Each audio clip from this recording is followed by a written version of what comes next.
You walk up to a brick wall. Right. You press your bare hand against it, and your palm just stops flat against the rough, cold clay. Yeah, you get that instant physical feedback. Exactly.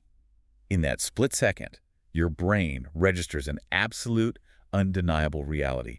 You point at the mortar, the red dust on your fingertips, and you conclude, well, there it is. That is solid. Right. That is solid. That is permanent. We assume the wall exists totally independently of us, and we exist independently of the wall.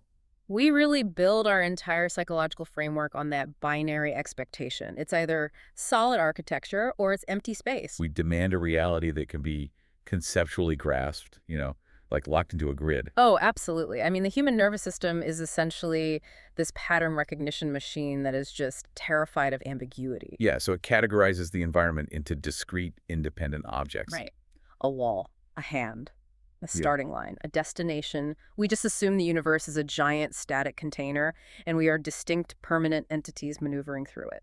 But then you step into the framework of Nāgārjuna's philosophy, and that solid brick wall just completely dissolves. It vanishes. It doesn't even just turn to mist. The entire spatial and temporal grid you use to locate the wall totally collapses. Yeah, suddenly we are looking at a landscape of existence that is entirely fluid. It's deeply participatory, and it's continuously co-created by the very act of observing it. Which brings us to our mission for today. You've joined us previously on this deep dive as we systematically dismantled the conventional view of reality. We unpacked the first 3 chapters of Nāgārjuna's Mūlamadhyamakakārikā, the MMK. We did a lot of heavy lifting there. We really did. We examined those mechanics individually. We mapped out how causality functions in Chapter 1. Yeah. We broke down the mechanics of motion in Chapter 2. And we explored the deep unreliability of perception in Chapter 3. So by now, you already understand how Nāgārjuna deconstructs those isolated concepts. Exactly.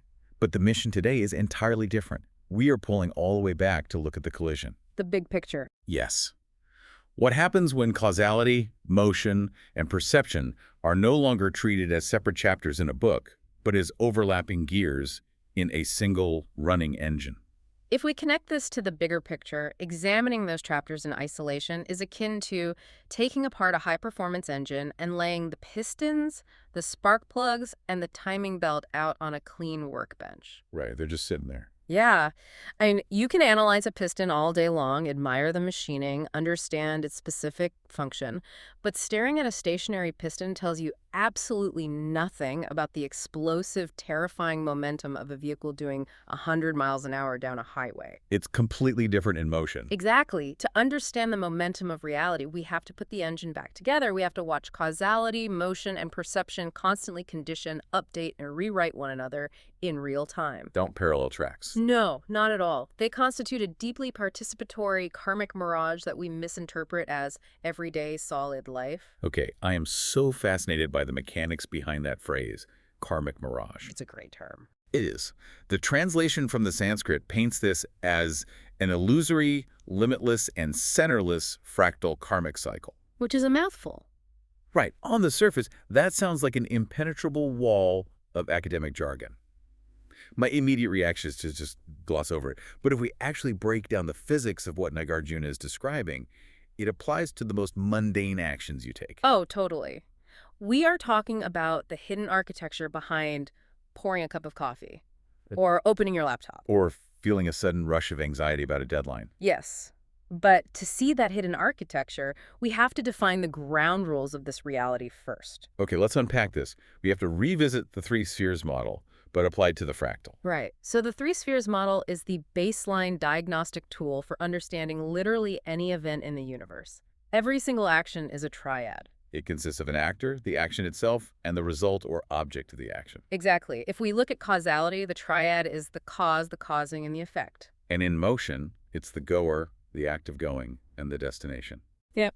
And in perception, it is the perceiver, the perceiving, and the perceived object. But our conventional everyday logic insists that these 3 elements exist independently in a linear sequence, right? Right. Like, we assume a perceiver must just sit there, fully formed, waiting around before they start perceiving an object. That's how we experience it, yeah. Like, I assume I am a fixed, unchanging entity sitting on my couch.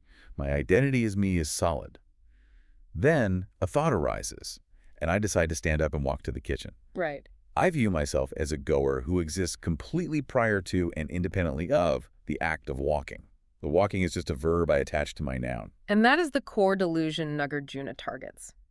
Through his really rigorous dialectical logic, he proves that none of these spheres possess a single shred of independent inherent essence. None at all. None. They only exist in mutual dependent relation to one another. Like a goer cannot exist without the act of going, because without motion there is no entity to label as a mover. Right. And you cannot have an act of going without a destination to contextualize the movement. Exactly. They do not happen in a sequence. They co-arise instantaneously. Instantaneously. Yeah. The core rule of the fractal mechanics is born from this mutual dependence. Because these spheres exist only relationally, reality is constantly oscillating between poles. Meaning the absolute end of one cycle instantaneously forms the beginning of the next. Yes. The universe has no independent, solid core acting as a permanent anchor. You know, I am trying to visualize an architecture without a core, and it feels like trying to build a house in a kaleidoscopic mirror maze. Oh, that's a brilliant way to put it. Like imagine standing inside a massive sphere constructed entirely of inward-facing mirrors. Every single pane of glass is reflecting the reflections of every other pane, stretching out this infinite regression. The fractal reflection. Right. You cannot shift your weight, breathe, or move a single finger without the entire global pattern of the maze shifting instantaneously. Because every reflection forces an update in every other reflection. Exactly. The problem is, our brains demand a true original object standing in the center of the room, casting the first reflection. But when the text claims this cycle is limitless and centerless, it's basically telling us the room is empty. That's exactly what it's saying. So how does a listener reconcile a centerless reality with the fact that they wake up every morning feeling like the absolute center of their own universe? Reconciling that requires confronting a massive psychological defense mechanism. We desperately want to locate an origin point. We really do. When we say the cycle is limitless, we mean that every destination immediately functions as a new starting point. And every effect simultaneously acts as a new cause. Right. Therefore, tracing the chain backward will never lead you to a first absolute cause that kicked off the universe. Just as looking forward will never reveal a final absolute effect where all momentum permanently halts. It is an infinite expanse in both temporal directions. Yeah. And when we say it is centerless, we are specifically addressing the illusion of the self. The idea that there's a me inside here. Exactly. There is no central, solid core persisting unchanged through the process of time. Nothing, not even the fundamental particles of your body or the subroutines of your consciousness, remains the exact same for two consecutive infinitesimal moments. My instinct is to argue that something must survive the transition. Sure. If I am not a static soul, a fixed identity, or a permanent thing at the center of the mirror maze, then what is holding my memories together? Why do I remember yesterday? You remember yesterday because the gears are turning, passing information forward, not because a solid axle is holding them in place. Oh, wow. We're just obsessed with finding the axle. We want to point to a soul or a consciousness or a quantum singularity and say, there is the unmoving center. But Nāgārjuna demonstrates that if you look closely at the mechanics of reality, the axle just vanishes. It's gone. The gears are turning each other through pure relational dependence. The momentum itself creates the illusion of continuity. But that momentum brings up a massive mechanical problem. What's that? If the universe is this shifting, centerless fractal of reflections, why is it moving at all? Why doesn't the mirror maze just freeze? Oh, right. To understand the sheer force driving the engine, we have to integrate the causal triad. Cause, causality, and effect. This triad acts as the mechanical engine forcing the evolution of the other two. It prevents the universe from stagnating. Causality is the engine of continuous updates. Our conventional mindset visualizes causation as a linear terminal process. Right, like dominoes. Exactly. You tip over domino A, it strikes domino B falls, and the event is just over. The energy dissipates. But in the framework of fractal mechanics, causation operates as an infinite regress and progress of interdependent updates. Yes. The moment a cause generates an effect, the arrival of that effect sends a shock wave back through the entire system. The effect is instantaneously converted into a new cause. Cause 2, basically, for the subsequent cycle. Think of an acorn. An acorn produces a sprout, but the sequence does not terminate.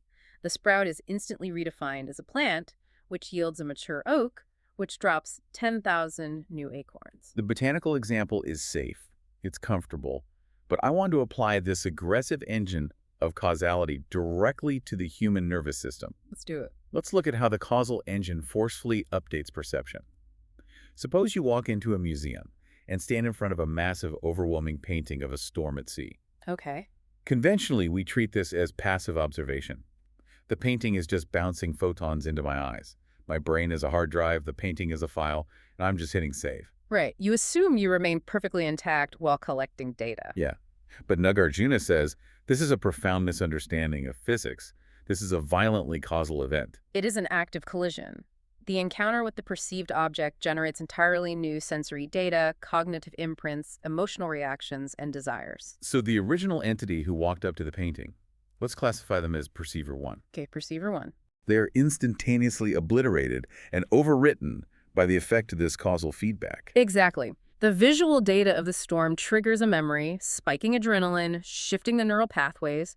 The perceiver is transformed into a newly conditioned entity, perceiver 2. The external object literally integrates into the observer's karmic framework in the very next microsecond. You do not walk away from the painting as the same person. The painting has causally conditioned your mind, altered your baseline aesthetic preferences, and permanently updated your karma. And the exact same mechanical engine drives the locomotive triad. How so? Well, let's say a goer is traveling toward a city. The city is the destination. When they finally cross the city limits, that destination ceases to be a distant point on a map. Right. It becomes a causal condition. It forces an update. It changes their physical coordinates, the air pressure they are breathing, the cultural stimuli hitting their senses, and their karmic state. The act of arriving instantly annihilates the goer who is in transit. Yes. Converting them into go-to, who is now stationary, occupying a brand new starting origin, primed to initiate the next movement. Causality is just the relentless whip driving the perceiver to evolve and the goer to move. Wait, if causality is a relentless engine of updates, operating at the speed of infinitesimal moments, the implications for human identity are terrifying. They really are. Does this mandate that the me who started speaking the sentence is literally, physically, and karmically a different entity than the me finishing it? Yes. If every single sound wave hitting my eardrum acts as a cause that forces my perception to update into perceiver 2, perceiver 3, perceiver 10,000, then I am vanishing and reappearing millions of times a second. I am not a person. I am a strobe light. What's fascinating here is you have isolated the ultimate theoretical terror, which is also the ultimate insight of the fractal cycle. It's terrifying. It is. This continuous microcausal feedback loop mathematically proves the emptiness of a permanent self. We cling to the belief that we are static, inherently existing entities riding smoothly along a linear timeline. We believe the passenger remains the same while the scenery changes. The truth is, there is no passenger. We're a fluid process of relational events. We are constantly overwritten, updated, and redefined by the causal actions we initiate and the destinations we encounter. I am trying to wrap my head around being a strobe light. If there is no passenger, what is the self? Just a localized mirage. Consider the physics of a whirlpool in a fast-moving river. Okay. When you look at a whirlpool from the riverbank, it appears to be a distinct, solid object. You can point to it, you can track its movement.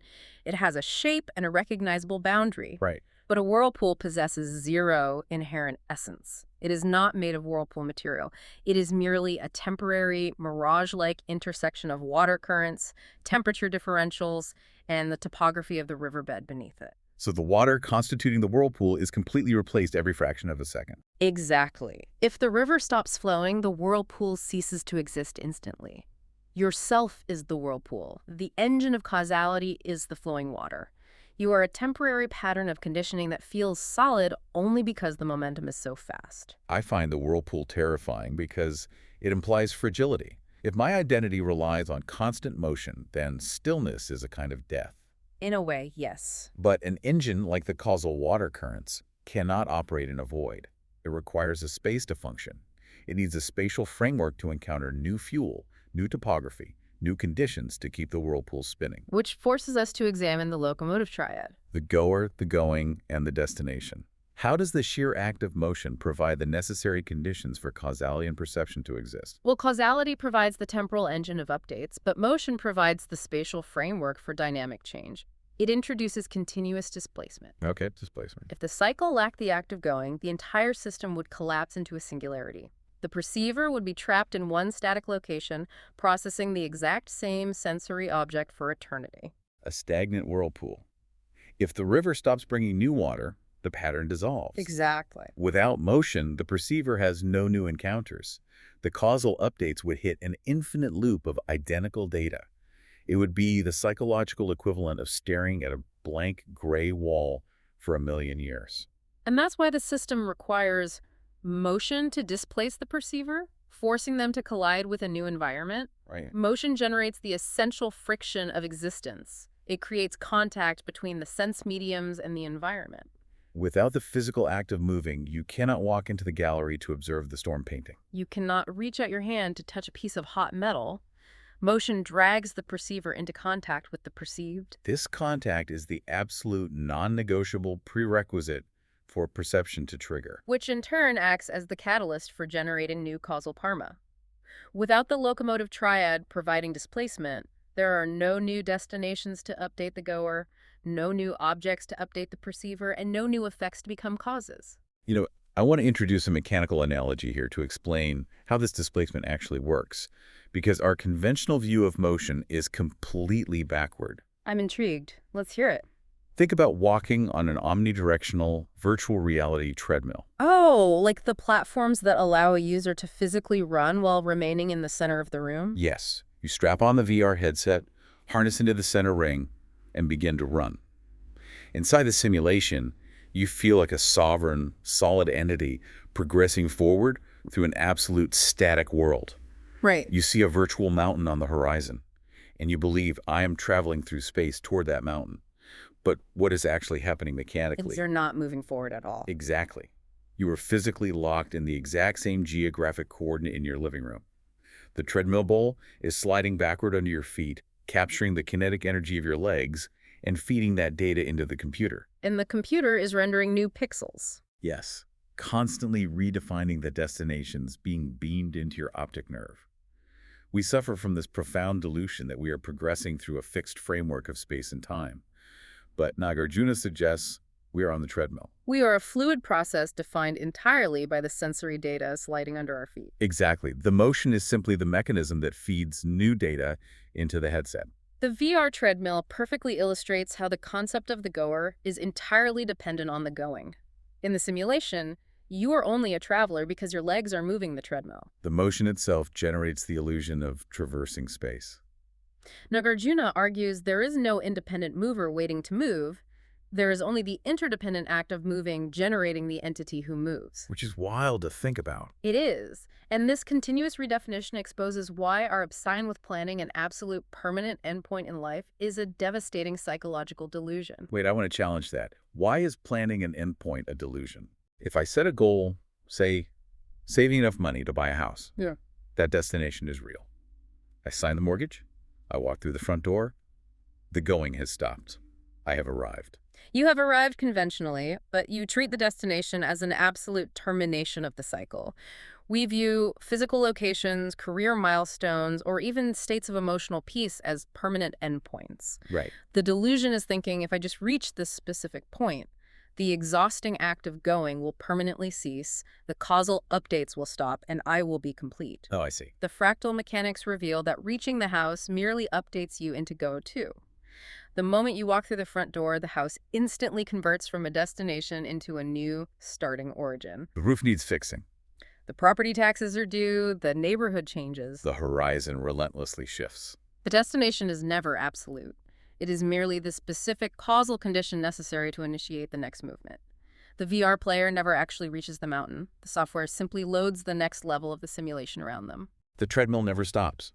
We have causality acting as the relentless gain logic, updating our karma.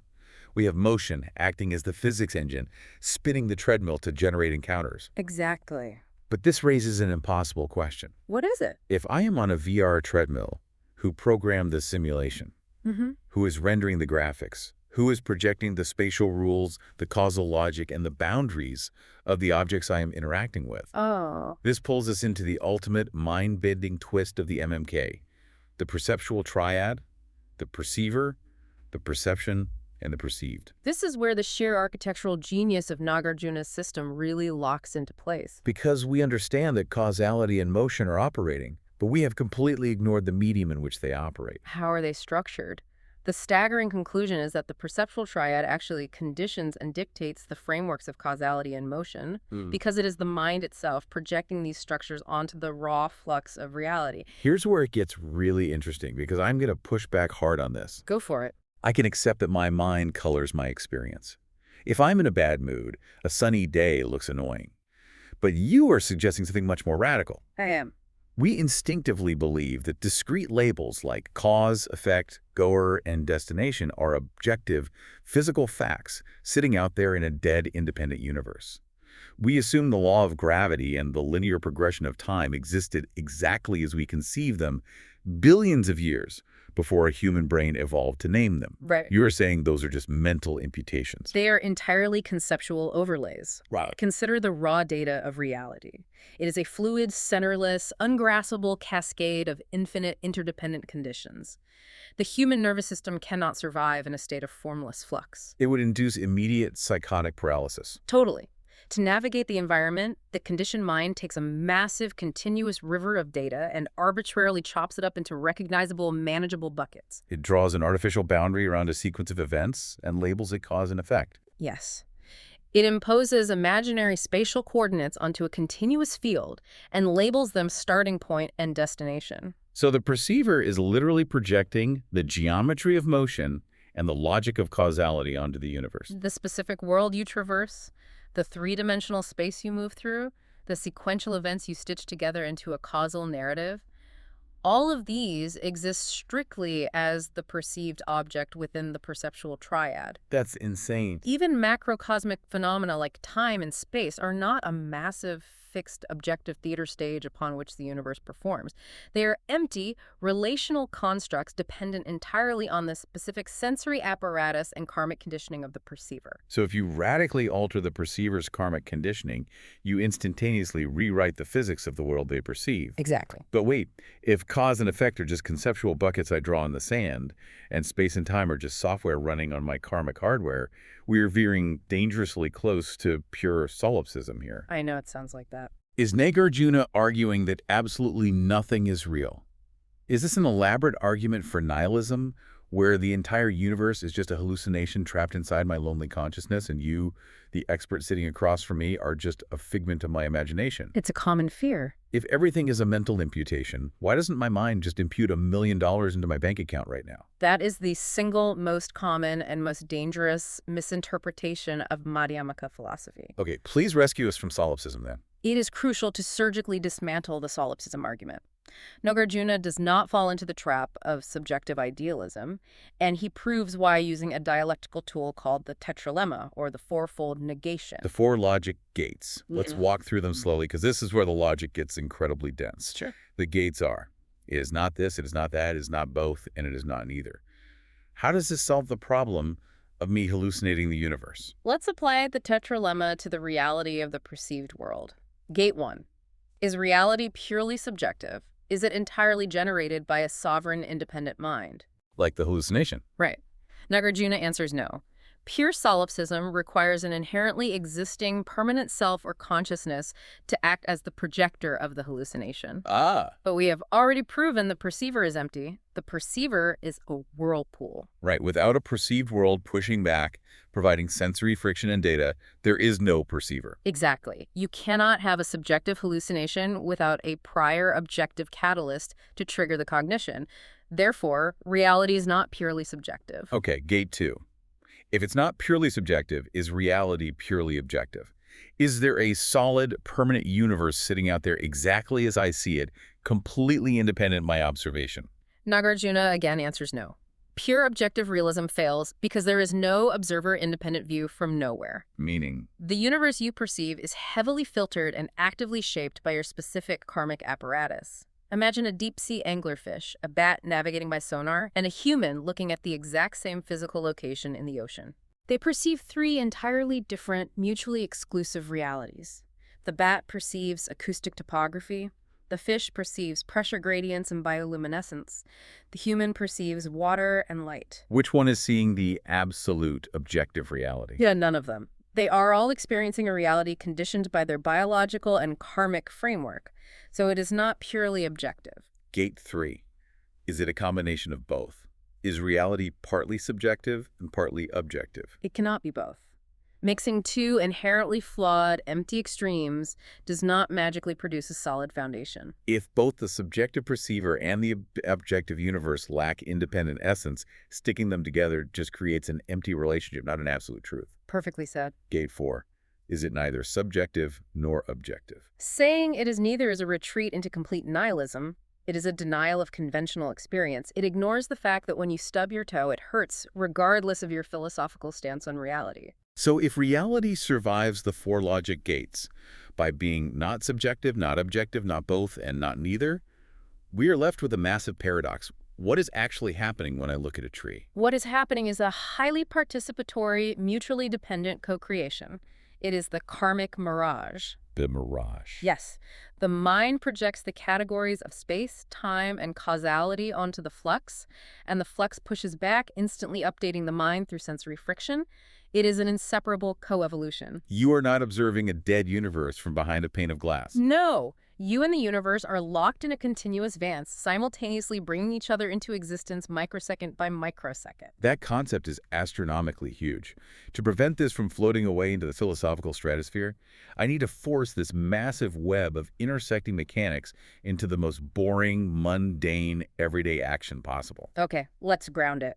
I want to build a grand synthesis. The classical text often use the example of a farmer walking across a field to plant a seed.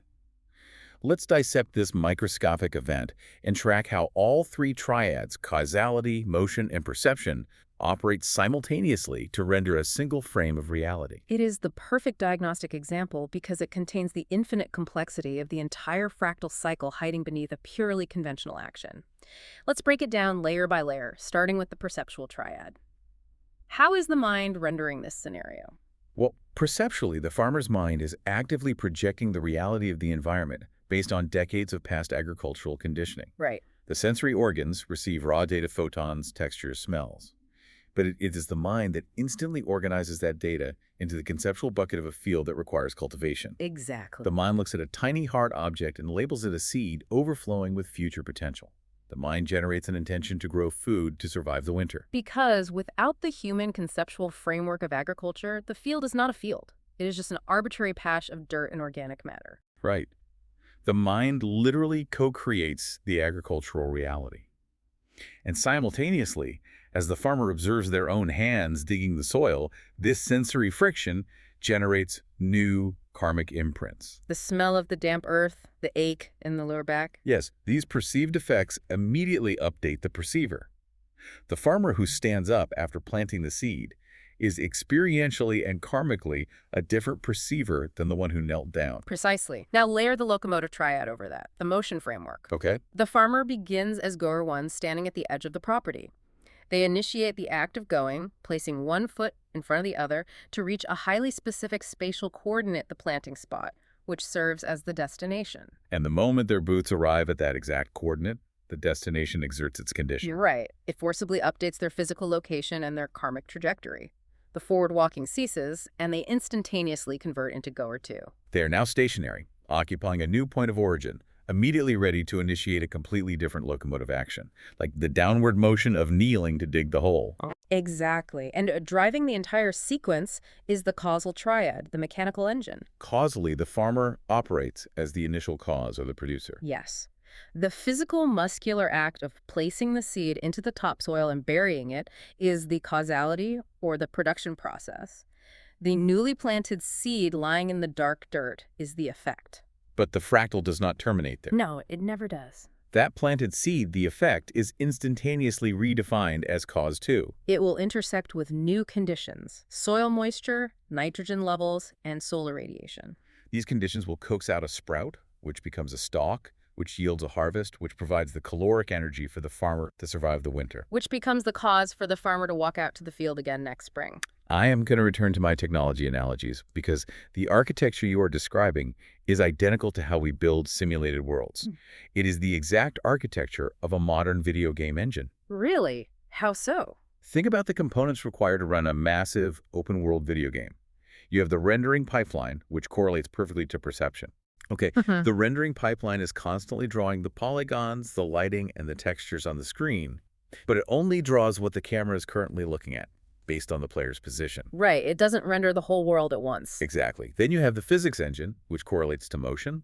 The physics engine calculates gravity, collision detection, and how the character's footsteps displace them across the digital terrain. Okay, I follow. And finally, you have the core game logic, the state machine, which is causality. This is the background code running if-then statements. If the character drops the seed item in the dirt texture, then initiate a timer to spawn a plant sprite. And the critical feature of that engine is interdependence. Exactly. All three of these massive computational systems must process simultaneously in a continuous, infinite loop. They have to. The rendering system cannot draw the environment without querying the physics engine for the player's coordinates. The physics engine cannot calculate a collision without querying the game logic to know if an object is solid or liquid. And the game logic sits dormant unless it receives perceptual input from the player to trigger an event. They rely entirely, 100%, on one another for a single, stable frame of reality to exist. You pull one plug, you delete one system, and the entire game crashes to the desktop.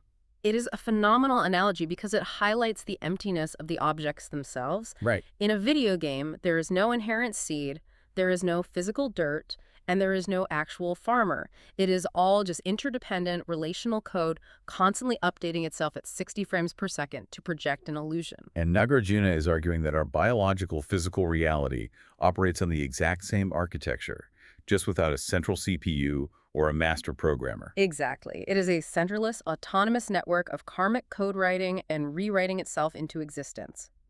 What stands out to you, though, when you realize that every simple action you take is an infinite, three-tiered fractal update intertwining mind, motion, and cause? Acknowledging that architecture completely shatters my sense of scale. Yeah, it's massive. It makes me feel massive because my actions ripple infinitely, but it also makes me feel terrifyingly transparent, which naturally forces us to confront the concept of dissolving boundaries. It does. If every single action I take is this deeply woven into the environment, if my mind is actively co-creating the field, and the field is physically and causally updating my neurochemistry, what happens to the boundary between me and the universe? Does an edge actually exist? If you possess the courage to follow Nāgārjuna's logic to its absolute terminus, the rigid protective boundaries we obsess over completely disintegrate. They just fall apart. Because the cycles of causality, motion, and perception interpenetrate without any absolute beginning, end, or center. There is no geographical or conceptual dividing line between the internal self and the external universe. So the skin on your body is not a barrier. No, it is just another highly permeable layer of causal interaction. This obliterates the Western concept of the rugged, isolated individual standing defiantly against the world. Completely. The isolated individual is a profound, comforting fiction. You are not a solitary sovereign agent operating from a control room inside your skull, manipulating a dead external universe. What am I then? The individual is merely a momentary, mirage-like intersection within these massive overlapping cycles. You are a temporary node, a highly localized nexus point, where millions of strands of collective causality, spatial displacement, and shared perception happen to cross paths for a brief duration. But I am stuck on the phrase shared perception. If I'm just a node, how do I explain society? Okay, society. When we discuss the collective humanity, culture, nations, we usually define it as a large bucket filled with millions of separate, distinct individuals. How does the fractal web account for collective reality without individuals? The collective is not a container holding separate entities. It is the aggregation and overlapping of these interdependent karmic processes. Oh, I see. Take human language, for example. The words you are vocalizing right now, the syntax you use to structure your questions, were not spontaneously invented by your isolated mind. No. Obviously not. They are causal artifacts produced by millions of ancestors over thousands of years. They causally condition the very boundaries of how you can perceive reality. Right. Your perceptual world overlaps with my perceptual world, not because we are standing in the same objective container, but because we share immense volumes of karmic conditions. The collective is simply the dense overlapping web of our co-created perceptions and shared causal histories. If the individual is an illusion and the collective is just overlapping karmic webs, what does this mean for the cosmos? The cosmos. Yeah, we always default to viewing the universe as the giant, cold, empty cardboard box that all of this biological drama plays out inside. The cosmos is the stage, and we are the actors. But the fractal mechanics fundamentally reject the concept of the cosmos as a fixed backdrop or an inert container. It's not a box. No. The cosmos is the totality of this interdependent dance. It is nothing more and nothing less than the sum of all causal, locomotive, and perceptual cycles operating simultaneously. It is the network itself. So what does this all mean? I want to trace the ripples of this to see how far they go. Let's go back to our farmer. Okay. The farmer plants a seed. We view that as a tiny, isolated, individual action. But that single seed is subjected to causal updates. It grows into a crop. That crop is harvested and sold at a local market, which feeds a community. Right. The single individual's action has physically rippled out to causally condition the collective society. Exactly. Now let's look at the collective society. The agricultural practices of that entire society, executed over several centuries, begin to terraform the environment. They change the soil chemistry. Right. They reroute the water table. They do. The sheer scale of their collective action alters the atmospheric carbon levels and shifts the global climate. The collective has become the environment that conditions the cosmos. And then the loop closes. Yes. A change in the cosmic climate triggers a severe, localized drought. That drought feeds directly back into the individual farmer's physical reality, destroying their crop, radically altering their perceptual framework, triggering immense psychological stress, and dictating their very next action.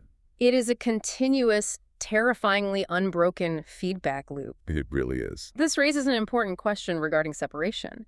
If the individual conditions the collective conditions the cosmos, and the cosmos instantly feeds back to condition the individual, where does one entity end and the other begin? You can't draw a line anywhere in that cycle. Because there is no line. There is no inside the mind and outside in the universe. The individual, the collective, and the cosmos co-emerge without a single nanometer of inherent separation. Wow. They are inseparable, fluid facets of a single relational process. I can feel the listener's brain reaching critical mass right now. Mine too, a little bit. This is a breathtaking, terrifyingly vast philosophical architecture. But I hear the pragmatic, exhausted listener saying, okay, this is a beautiful intellectual exercise. It's a great puzzle. But tomorrow morning, my alarm is going to go off. Yes, the alarm always goes off. I am going to get stuck in brutal gridlock traffic. I have to pay my mortgage. What does this centerless infinite fractal mean for my actual grinding daily life? That is the ultimate question. Because Nāgārjuna wasn't just an armchair academic trying to sound smart. This entire system was designed as a highly practical technology for liberation. We need to talk about living in the fractal. Madhyamaka philosophy is intensely, ruthlessly practical. It is primarily a diagnostic tool for identifying the root cause of human suffering. Okay, so what's the bridge? The bridge that connects this high-altitude, mind-bending philosophy to the reality of getting stuck in traffic is what Nāgārjuna calls the union of the two truths. The conventional truth and the ultimate truth. I need to know how these coexist without contradicting each other. Well, the ultimate truth is what we have been discussing for the last hour. Everything is entirely empty of inherent existence. It is a centerless, limitless, co-created fractal mirage. There is no solid core anywhere. Oh. However, the conventional truth acknowledges that within this mirage, causes reliably produce effects. Walking will eventually get you to the grocery store. Your eyes will still accurately perceive a red light in traffic. Right, you still have to brake for the red light. Exactly. The absolute genius of the union is the realization that these conventional cycles function flawlessly precisely because they are empty on an ultimate level. Wait, I need you to break that down. They work because they are empty. My instinct is the exact opposite. I assume things work because they are solid and reliable. Think about the physics of solidity. If things possessed a solid, permanent, inherent essence, they would be completely frozen. They could never interact or change. Oh. If a seed was permanently, inherently a seed down to its very core, it could never rupture, mutate, and become a sprout. That makes perfect sense. If you were permanently, inherently locked into the identity of a goer, you would be doomed to walk forever. You could never arrive, stop, and rest. So it's exactly because things are empty, fluid, and devoid of permanent essence, that the universe has the capacity to function. Yes. Emptiness is not a dark, terrifying void. It is the boundless matrix of possibility that allows for change, growth, and interaction. Okay, if emptiness is just the mechanics of possibility, how does knowing that lead to liberation from suffering? How does this help the person having a panic attack in traffic? Liberation is achieved through the practice of non-grasping. Non-grasping. According to Buddhist psychology, human suffering is not caused by the external world. It is generated when we desperately try to force a fluid reality to behave as if it were solid. We fight the physics of it. We suffer because we attempt to permanently grasp a destination, whether that is a certain bank account balance, a perfect romantic relationship, or a state of eternal youth, and we try to freeze it in place. And we suffer because we try to freeze our identity as a perceiver and declare this is exactly who I am, I have been deeply wronged, and I will never change. Exactly. When you deeply viscerally internalize that the entire cycle is a dreamlike mirage, the psychological terror of losing things evaporates. You stop fighting the current. You stop trying to hold river water in a clenched fist. Beautifully put. You allow the updates to happen. But doesn't that realization lead straight to a dark, apathetic nihilism? No, not at all. But if it's all an empty, co-created mirage, why should I even get out of bed tomorrow? Why bother planting the seed or going to work? If none of this has an absolute core, isn't it all just utterly pointless? That is the trap of nihilism. And the middle way, Madhyamaka, is specifically engineered to navigate straight between the extremes of eternalism, thinking things last forever, and nihilism, thinking nothing matters. So what's the path between them? The practice is called acting without acting. Realizing the mirage does not lead to paralysis. It leads to a profound lightness of being. Lightness of being. When you understand the union of the two truths, you can navigate the conventional world with incredible skill. You can plan vacations, aggressively pursue career goals, plant massive fields of crops, and undergo deep personal change. But you execute these actions fully aware that the actor, the action, and the destination are provisional, temporary appearances. Yes, you engage with the world completely, but you strip away the suffocating, desperate attachment to an absolute outcome. It is about participating in the co-creative dance of reality with absolute focus, but being totally liberated from the heavy, crushing baggage that demands any of this has to be permanent. Right. Returning to our video game analogy, you can log into the game, you can marvel at the graphics, you can master the physics engine, and you can play the objective with incredible passion. Absolutely. But when your character loses, or when the console eventually powers down, you don't suffer a mental breakdown. Why? Because you never suffered the delusion that the pixels on the screen were inherently permanently real. You enjoyed the game for what it was, an interdependent, temporary rendering. That is the exact psychological posture, and this posture naturally generates the ultimate, crowning, practical application of this philosophy: boundless compassion. Now wait, how do you derive compassion from emptiness? Usually, when people hear the word emptiness, they imagine a cold, detached, sociopathic state of mind. Like, nothing is real, so I don't care about anyone. That is the ultimate misunderstanding. Emptiness is the very foundation of empathy. How so? If we rigorously apply the mechanics we've discussed, if we understand that the perceived continually and physically updates the perceiver, and if we acknowledge that the boundaries separating the individual, the collective, and the cosmos are purely conceptual illusions, then the thick defensive walls separating me from others violently collapse. You are not fundamentally separate from me. No, we are intersecting nodes in the exact same fractal.